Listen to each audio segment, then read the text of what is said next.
Hi guys, this is Sabrina here. Welcome back to my channel. So for today's video, we'll do a get ready with me and we will be discussing what's going on with Candace Owens. I'll be using Jane Iredale foundation, the powder foundation, very quick.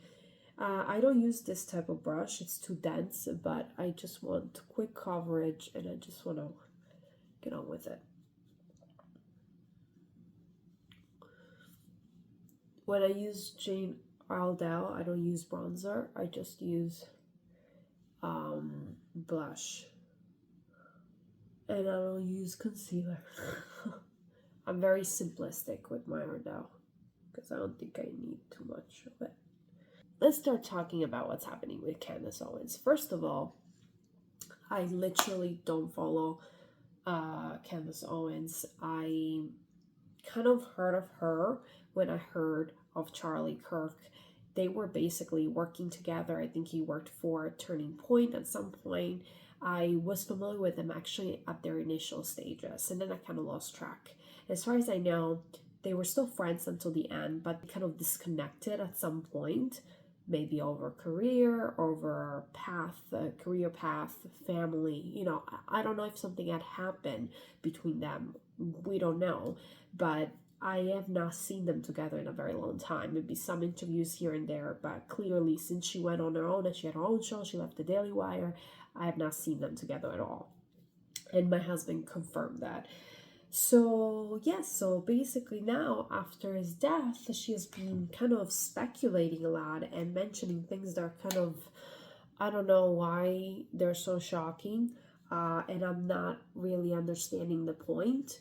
Okay, so basically what she's mentioning is that what she's addressing and criticizing is the people that are being very fake. Some people, many of them are donors or the company's donors. They are offering their condolences, they're being so nice and everything, but in the backstage they were actually pressuring him to change his tune over Israel and the war. And he's talking about big names and billionaires that have pressured him in order to, again, change his opinion on certain matters, and then in return give him money or whatever funding he needed for his company. Of course, she's criticizing that because, you know, he passed. But at the same time, my question is, who the hell cares? So I understand he was pressured, but such as every politician in history, every politician is pressured by lobbyists and billionaires, because normally, except for Donald Trump, when he first initiated his campaign, and he was self-funded and also through donations, no one can actually afford their own campaign, really. They need some type of funding that it's not just through donation, but lobbyists and other millionaires, billionaires, people that are very powerful. And of course, these people, they're donating basically money to, they're giving money to you. They look at the message that you're putting out there, and if they don't agree with your message, they will pull that money out. I don't see anything wrong with it, honestly. And I'm talking as a private individual, not as an entity. The problem starts when you start.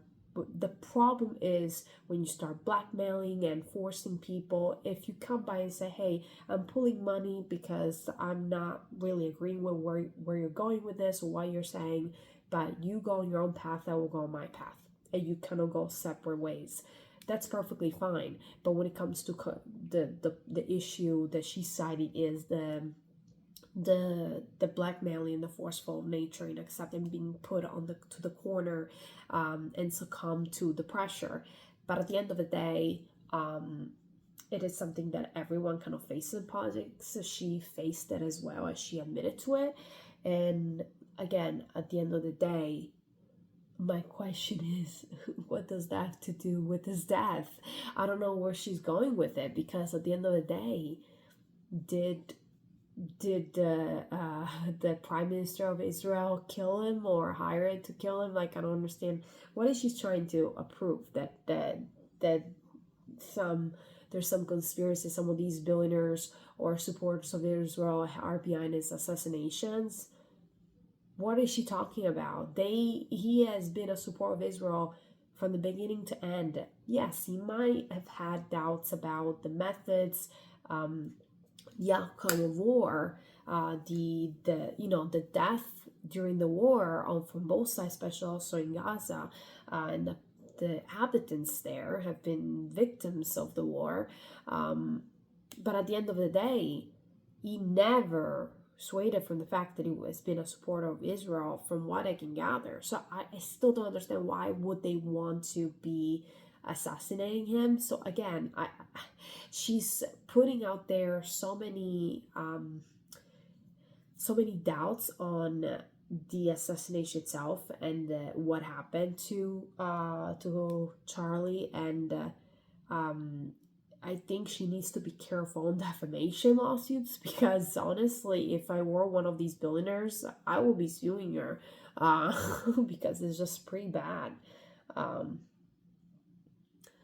think she should be careful about what she's saying, because at the end of the day, she's involving people that, and even though it's true she's not actually accusing anyone of these people to kill him, she's just accusing them of putting pressure on him and basically making him miserable before he passed. But again, what does that have to do with his death? So why is she bringing it up now? And I guess that then it's almost like she wants, in that faith, make people believe that they have something to do with it, or they have something to gain from it. And also, just I don't understand why she's kind of making it believe that people want to replace Charlie. I don't feel that that's what's gonna happen. I don't see any attempt to try to replace him at all. So I don't know what she's referring to there, and also I don't understand why she's mentioning. There was one thing that she said in their podcast that, I saw a clip of it. I didn't watch it. I just saw a clip that popped up on my screen, and basically she said that he was changing tune, religion, because he was a Protestant, and I guess she's Catholic Christian, and I guess she mentioned that he was kind of converting to Christianity, but Protestants, I mean, I don't understand. They believe in the same God. I mean, I'm not a theologist, but honestly, I don't understand why she's mentioning all these things after he passed. I think it's so disrespectful to say that, to say this about a man that just passed away, to question his religion and his beliefs. Like I think of all the things she said, this is actually the one thing that's as soon as she said that, I kind of immediately didn't want to listen to her anymore, because I was like, what the heck is she doing? Like, she's questioning his belief system, and of a man that cannot defend himself and cannot reply, and he cannot admit, or he cannot really say anything. It's just horrible. I didn't like that at all. I didn't like that. That's not good. You don't do that. I really hope with time that his wife steps in to stop her, because it's getting out of control. She has the right to say whatever she wants and whatever, but within the limits of the law. So but at the end of the day, it just doesn't make any sense what she's saying, because yes, she's not accusing anybody, but she's alluding that something else is going on. These people were all aware of an assassination, someone plotted against Charlie, so she's giving that suggestion, even though she's not actually saying it, but she's casting doubt, and this casting doubt is not good, because it's kind of creating even more controversy and division. It's just not necessary. The person caught there was DNA, and they kind of, I think they were already onto him before the father kind of turns him in. I think they were already onto him. They knew exactly who he was. They were just looking for him, but they knew who it was. So they just I think they were getting to his doorstep at some point. So anyway, I'm going to be doing a liner here. Let me see if I'm able to. Actually, you know what? I have some leftover eyeshadow. she's questioning a lot right now, and it's kind of strange to me. And I ask myself, weren't all these people friends? Like Charlie was a good friend of the FBI directly, was a good friend of the vice president. Like I've seen all these people talking about him as if they were best friends. What is the conspiracy that she's trying to suggest? These people, were friends with him. I'm so confused. I'm so confused about what she's kind of suggesting. It's actually terrible, because I really don't understand why she's doing this, and what type of evidence does she have to suggest that there's something more than what we know from the news, that this man acted alone. She's almost making it seem like someone hired him, or someone paid him, or that it's not him. Like, that's why she's making it seem like, I don't know. I feel like as soon as she mentioned his religion and his change of heart, she kind of lost me there. At that point, I was like, no, no, no, no, no, no. This is a no-no for me. Why does she have to do that? She showed the text messages that she got from him, to suggest that basically she felt trapped. This is not right, because this man is no longer alive. His wife is here, and I think his wife should, at some point when she's ready, she might want to address this, because he might get a little out of control. And to her credit, Candace did say at some point, I don't know if it was in the beginning, but she did mention, the only people that can make me stop are my husband and Erica. So, and I think Eric eventually she will jump in, because it will get out of control. It will get out of control. So I'll be using the MAC cork. I'll be using Cool Spice.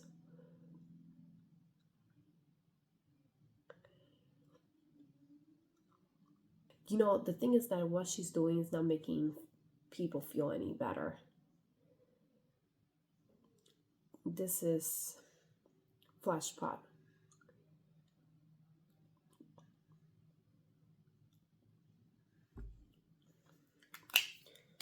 And then I'll go back to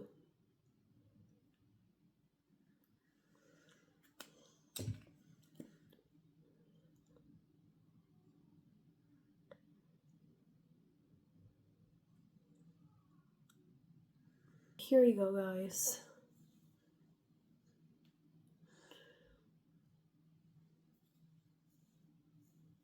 That eye look is growing on me, I guess.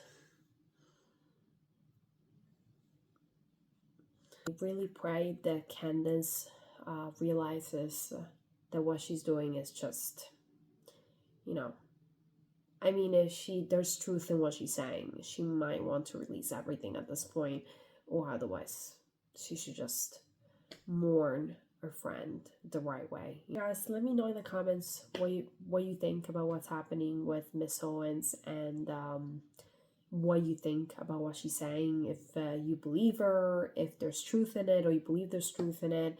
Of course, I do believe that anyone in their lives, especially in politics, will find pressure when it comes to finances and funding their own project and their organization. I have no doubt, but at the end of the day, saying that and then saying that they killed them or that they conspired, that's a little too much, because honestly, he has never been an enemy of Israel, so there is no reason to to kill him. Really, there really isn't. Anyway, thank you so much for watching, and I'll see you guys next time. Bye.